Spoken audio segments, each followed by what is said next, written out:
first, live, local. This is Fox 12 Now. Hello, everyone. Welcome to Fox 12 Now. I'm Greg Dibbler. Appreciate all of you joining us here. As you can see on the lower third, that's what we're going to be talking about today. And of course, Eric G is here from around the house Northwest. It's Thanks, brother. 1:30. Really always great to have you here and having you in studio too. Extra bonus. Nice, right? So yeah, right. So today, obviously, this is what we're going to be discussing, which is such a huge issue. You know, with fall coming up, everything's getting wet right now. Absolutely. If you have a house, you have to start worrying about all that stuff. We've covered some of that too in the recent weeks. Exactly. But foundations, You know, such a big one. It is such a big one, and people are starting to notice the change right now because the humidity's changed. We've had all this dryness right over the summer. No rain. Our air conditioners, if we have them, is pulling the moisture out of the air. So that house is super dry. So now we have all this humidity. And you think about the ground, think about it as like that kitchen sponge sitting there, right? All summer long, it's all crinkled up. You might even see, if you have clay soil, those big cracks, right? It looks like that riverbed or that old lake bed that you've got that clay. Well, that means your house is sitting on that clay, and that foundation's sitting on that clay, because rarely is it in bedrock, right? So now, when that expands back out again, the house moves a little bit. So this is the time of year that you're gonna go, wow, that door doesn't shut the same way. Or I got a little crack in the drywall over a window or a doorway, and people panic. And that's the big part. It happens to so many of us. It's like in the winter when we get those big freeze things, people hear, I hear this popping and cracking. Well, no, it's just, the house is a living kind of breathing element because it's natural wood in many cases. So it's gonna expand and contract as well. And so any of these big shifts that we get right now, boom, we see it, and then people panic because it's a foundation. And foundations are scary. Because you think instantly that's a whole lot of money. And also, I want to remind everybody too, we are streaming on YouTube and Facebook. So if you have comments or questions, please drop those on there. We'll monitor the Facebook page. But yeah, it is. It's terrifying. It's the unknown. It's the stuff under the house. Nobody really knows how to deal with it. And the first thing that comes to mind is, oh my gosh, I'm gonna have to jack my house up and fix it. And that's really rarely the case. Rarely do you have to jack the house up unless you're gonna like make a bigger basement or you're going to get it up out of a floodplain. Really these days, technology has advanced where that doesn't really need to happen. Even if you've got a foundation that is crumbling and a structural engineer goes, this is horrible. You can pour a new foundation on the inside of it. While you're living in the house. And do that. So all you do is you think about the foundation wall. If you've got horrible cracks, many times you can just go in and pour another foundation on the inside that'll hold it back, hold the house up, and that's like a worst case scenario. But that's way better than having to jack the entire house up. Because the problem is the building department's going to want you to move out while you jack the house up. So that weeks that's happening, it's a safety issue. So the first thing you need to do, if you're concerned about it, you're like, hey, I got a crack in my foundation. If you've got, cracks in the wall that you're really worried about, or things are settling and doing weird things, first thing, get a structural engineer out there. Don't call your foundation contractor. Get the structural engineer. You'll pay them to write a report, but now you have a pure answer of what needs to be fixed. They're going to come out and say, okay, here's the legitimate way to fix it. That way you can go out and get the bids to say, okay, this is how we fix it. And you're not going to have everybody throwing different answers at you, because if you go the other way, you'll have somebody come out and go, oh, that's a $4,000 fix. And the next people will say, that's a $140,000 fix, and you have no basis to base that on. So start off with the structural engineer. Have them come out. Exactly. All right. And concrete is going to crack. It's going to happen. So little cracks are no big deal, but when they start to get bigger or you get multiple ones, and many times you'll see them start like around vents or openings, you'll see that happen. And a little hairline, not that big a deal. What you need to watch for though in a basement or a retaining wall are those horizontal cracks, because that means you have something doing this. That's a failure thing versus more of an up and down break. So if you get that bow or that horizontal crack, that's the big warning sign of, okay, we need to deal with something. And get it taken care of. So if you've got that basement wall, maybe you got that big tree out there and you're seeing a little bit of bow, that can be fixed. Nowadays they put carbon fiber strips down and attach it to that.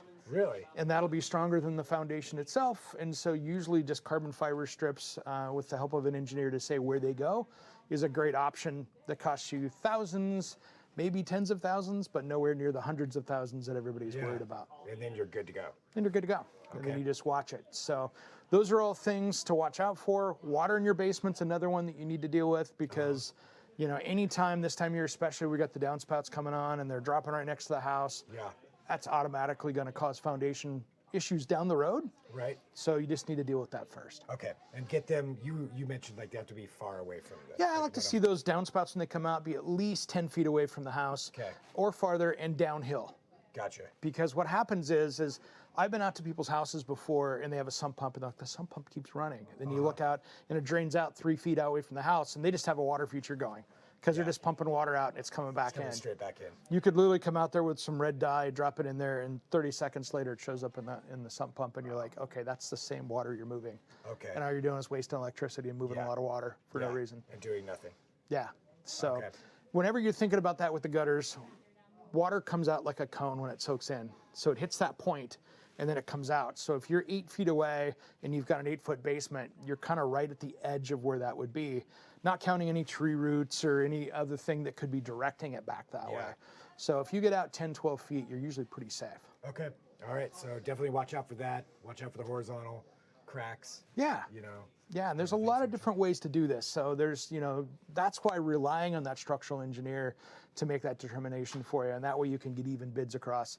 And that way you know what the repair is. Because, you know, there's a lot of great foundation people out there. There's a lot of not so great foundation people out there. So you don't want to get the fear, you know, quote, which people scare people. And it's an easy one to get scared with. Right. Yeah. Well, I mean, that's a large amount of money. And yeah, and nobody can afford to go spend, you know, $80,000 if they don't need to do it. no, not at all.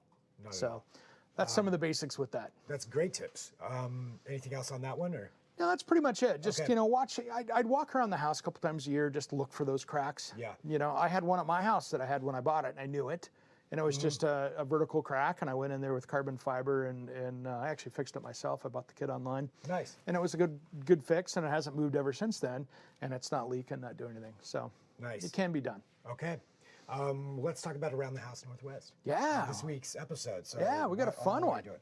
So we've got Snook's Pet Products. So we go out and see Patrice Snooks. She's out there. She makes really holistic dog treats here out in Estacada, Oh, nice. made out of sweet potatoes. So really cool. So go out and visit them. Nice. And so she's got this whole patented process. It's really cool. And then we build a cedar fence. So we're building a cedar fence and putting that up, just kind of showing you a different take on a cedar fence, using the same amount of materials, but just, making it different way to do horizontal, it. different way to do it. Really? Yeah, doing it horizontal. Yeah, so the boards are going this way. All right. So I show you on that one. And then, man, we got a lot of things. We're testing these new kind of products that are really cool. So it's a jack system basically where it comes down and you have a pistol grip type thing where you squeeze it and you can lift things up. So if you're putting up a piece of drywall and you want to set it down on the jacks, you can adjust it. So it's great for projects when you're doing like one-handed stuff. You can come in if you're like, oh, I'm going to change a tire on my lawnmower. Instead of having to sit there and put it up on blocks, you can come in there and lift it up and do it. You know, whatever you're going to be kinda doing. cool. So you can do some stuff with that. So we put those to the test. Yeah.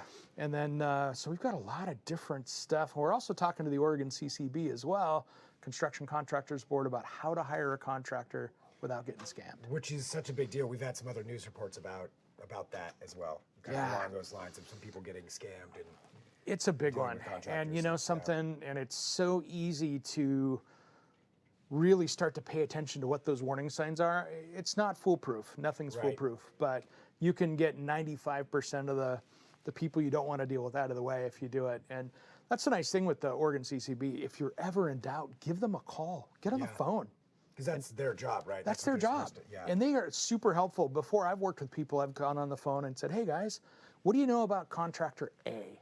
Yeah. And they'll go, oh, wow. Well, you know, they've gotten in trouble once or twice before, but with a 30-year-old company, that's to be expected. Yeah. So everything looks great. Or they'll go, wow, yeah, they're on our most wanted list.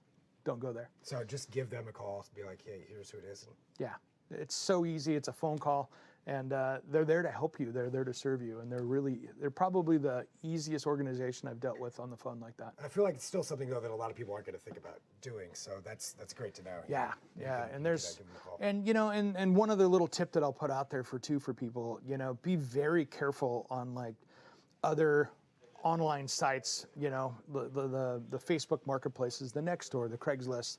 There's a lot of unlicensed people lurking out there. Yeah.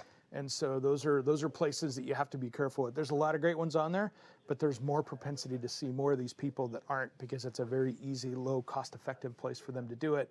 And they really can't patrol there as far as go out and look for it. So it's kind of a buyer beware when you're out on those sites to do the extra diligence. Do the extra work on your own. Yeah. Yeah, to check that out. Well, all great stuff. And that's Thanks, all in man. this week's episode. Yeah, all in this one.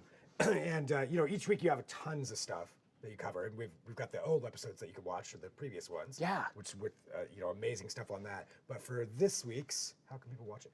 All right, this week's, tomorrow morning we're going to have our replay for last week, so if you missed that one. So 8 a.m. Fox 12 Plus, and then the brand new show hits at 10 a.m. on Saturday morning, and then replays at 6 p.m., and then, of course, the next Friday at 8 a.m. Which, there's so much good stuff on that, too. I mean, rewatching them is great, because you could do that on our YouTube channel. We've Absolutely. got lots of clips there. Yeah. So the Fox 12 Oregon YouTube channel, just go to the Around the House Northwest channel on there. Yeah. And you can watch so many different clips. I think we got like 170 plus videos up there right now. Yeah, it's a ton. Yeah. It's a ton up there, but all good stuff, all relevant, all things that matter, things that can help you out, like those tips, and then also getting to see you go to these amazing places that are, making really cool things. Yeah, that's one of the things I love about this show, is that going out in that Made in Northwest segment is always an eye-opener, because we just keep finding these people that are making things in our own backyard. Yeah. And you can support local, and there's so many great businesses that we can all support. So Yeah. if you're looking for products, go on there, because there's a lot of great stuff made here right in town with great people. And you get to see how it's made, Yeah. behind the scenes. You get to talk to the people and actually find out more about them. So really, really cool. Lot of Eric, great- as always, Thanks, brother. awesome to have you on here. And thanks to everybody who's joining in here too for Fox 12 Now. So we're going to take a break. If you're watching live, we'll be back at 2 p.m. We're going to talk to one more nonprofit that's going to be competing in the Oregon Charity Championship. PCL is going to be joining me at 2 p.m.